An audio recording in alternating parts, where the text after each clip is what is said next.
নমস্কার বন্ধুরা। তো আজকে বাজারে চলে গেছিলাম কিছু সবজি বাজার করার জন্য। তো প্রথমে আমি চিংড়ি মাছই নিয়ে এসেছি। আজকে শুধু চিংড়ি মাছটাই আনলাম, আর কোনো মাছ আনলাম না। আর কিছু সবজি নিয়ে এসেছি। বাজারে সবজির এত পরিমাণে দাম, তো হাত দেওয়া যায় না। পেঁয়াজে তো হাতই দেওয়া যাচ্ছে না, 60 টাকা 65 টাকা করে পেঁয়াজ।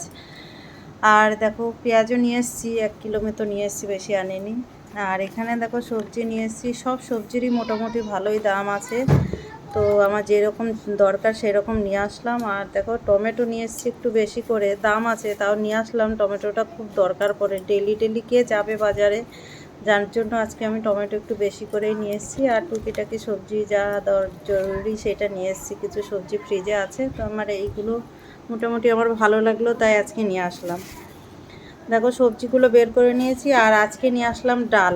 ডালের এত দাম বেড়ে গেছে, তো আর বলার মতো না। অন্নপূর্ণা ভাণ্ডার যারা পাচ্ছে তাদের জন্য তো ভালো, কিন্তু যারা পাচ্ছে না তাদের জন্য কি, দেখো প্রতি কেজি ডালের প্রতি 10 টাকা 20 টাকা করে বেড়ে গেছে।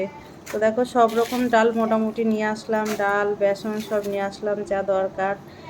তো সরকার যে কি করছে বুঝতে পারছি না, এইখানে সব কিছুর দাম বাড়িয়ে দিয়েছে।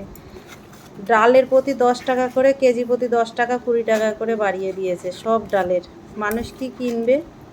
যারা অন্নপূর্ণা পাচ্ছে তাদের জন্য তো ভালো, কিন্তু যারা পাচ্ছে না তারা কি করে কিনে খাবে? দেখো এই কটা জিনিস নিয়ে এসেছি। তোমরা মিনিমাম আইডিয়া করে বলো তো কত টাকার বাজার করে এনেছি আজকে।